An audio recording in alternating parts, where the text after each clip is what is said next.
in the picture. Because we see Vi at the beginning of like the 5th episode where she's got like all this like black face paint on. She reminded me of the Crow. I'm like, okay, that was very interesting. Yeah, she like smears it all over her face, and she's just like, going around. It's kind of like a cross between the Crow and the intro to what was that Jake Gyllenhaal movie we reviewed last year?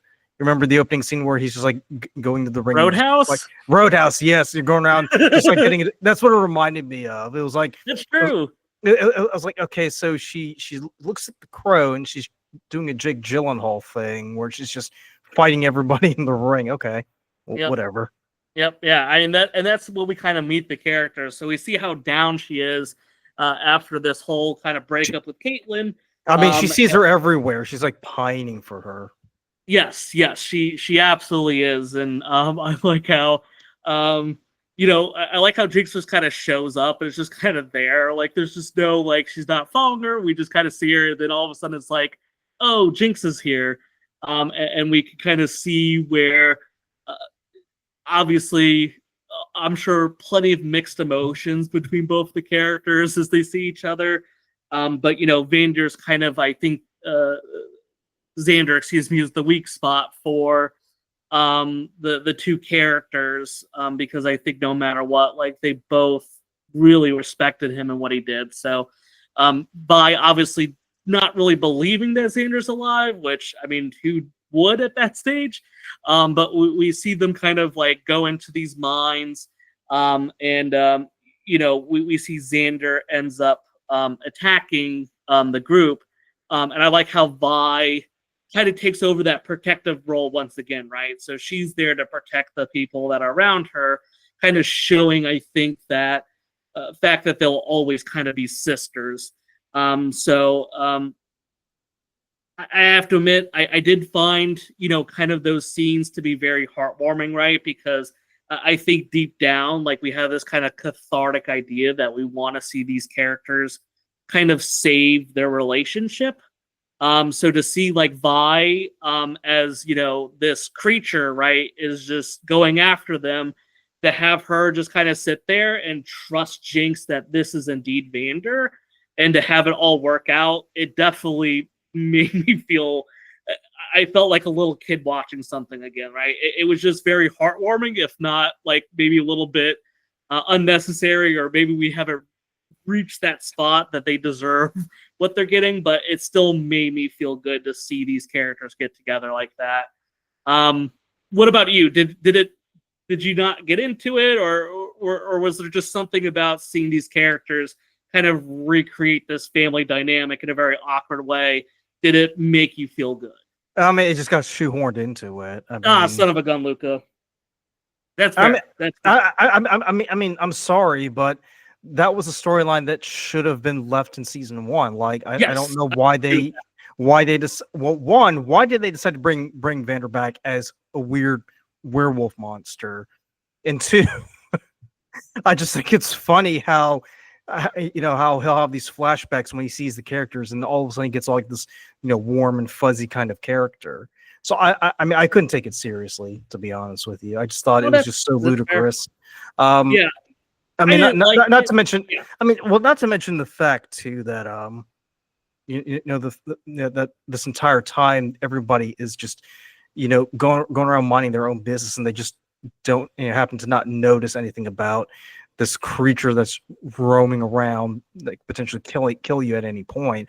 I also thought what was funny was that Singed left a trail of blood for the monster to follow, with the understanding that the monster was going to come and free him. And yet, in the next episode, he's still there. He's still being interrogated. Like, you just kind of wonder, like, so what was the point of having the monster even go to the prison if he doesn't get freed in the end? But there are some holes there. I will agree. I mean, that was my huge hang up right there, because I kept thinking they're going to do this, but instead they do the exact opposite of what I'm thinking. And I'm in my mind, I'm thinking that makes absolutely no sense, because it doesn't advance the story. If the whole point is to kind of get you to understand what's going on here, they did the exact opposite. But apparently, that was their MO, and I would say mission accomplished because I had no freaking clue what was going on here. Yes, there definitely were some, I would say, inconsistencies, to put it very nicely, with how some of that stuff unwrapped, for sure. So, and to me, even more awkward, right, was at the end of episode 5, we have Jace, who's, like, for all intents and purposes, been gone for multiple episodes, and he just kind of shows up looking really all gruff. And he runs into Salo, who's now being controlled by Victor, right? So we kind of see that Victor has some type of ability to control the people that he's like has this connection with. And there's kind of this really brief conversation that happens, and then all of a sudden Jace just straight up murders him. So I want to go back a little bit because we see Heimerdinger and Echo go into the vault with Jace. What exactly were they trying to do? Because what happens in the vault kind of leads up to where Jace kind of starts going, batshit crazy, and everybody with the hammer. So what were they trying to do exactly? I was lost on that. Yeah. So from what I understand, right, and I'm sure there'll be people that blast me in the comments, so I apologize. But so initially, right, we see that Echo and Heimerdinger, right, they find they're at the was it the Fireflies hideout, and they notice that like this tree has this corruption on it. Yeah, that part I get. So Heimerdinger's like, oh, I've seen that corruption somewhere else. So they go in, they investigate it, they bump into Jace, and Jace is the one that suggests like, oh, we need to check out kind of this this like hex core, hex vault or whatever. And then that's when, once they go there, that's when Heimerdinger kind of notices the corruption is spread there, and that's what ultimately just sends them off to the cosmos, right? So is the corruption the reason why the hex core thing is doing that weird goopy morphing thing that it's doing?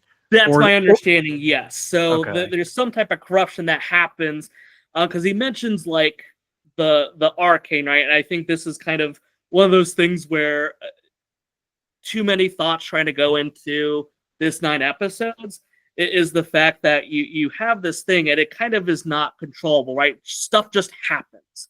Hence the wild rune. Yeah. Yes, exactly. Right. There's where we get the wild rune idea, where he's explaining that to them. So I think that's just an example of that, is like how this thing could be like corrupted to kind of just do whatever, right? Which is where we get all this like weird stuff with the multiverse and the past and present stuff. There's just a lot of the kind of oddities that happen with that. It's pretty much just kind of like, hey, if we don't explain it, it could just about do anything you would want it to. Now, were they going in the vault to try to do something about it, or were they just going in just to see if the corruption had spread? Yes, I believe they were going there to examine it because that had been there the longest, right? And they were wondering why they hadn't seen anything weird happening. So that's why they went down there, was to examine it, because I guess that was the initial thing, the hex gate that was originally built, that had been using the hex tech stuff the longest period of time. Okay, gotcha. And then from there, they get sucked in by that thing, and then we end up to where Jace, meets up with Salo, and then he, ends him right then and there. Yeah. Yes, very abruptly, which, like I said, is very kind of such a weird thing to do, because we haven't seen Jason so long. Just to have his character show up and just straight up murder this guy, it was very off-putting. To your point, because I think Jace, we really, he was kind of like that beacon of hope, right? He was the one that wanted this to be used properly. He wanted the hex tech to be used for good. Yet we kind of see him go in a very different direction, which we find out more, and we'll get to it when we get to episode 7, because that's where we kind of get all the backstory for it. But he just kind of shows up and he's just murdering. So yeah, he kind of sets a lot of these things in motion with some of his crazy antics that we find out more about as we go through.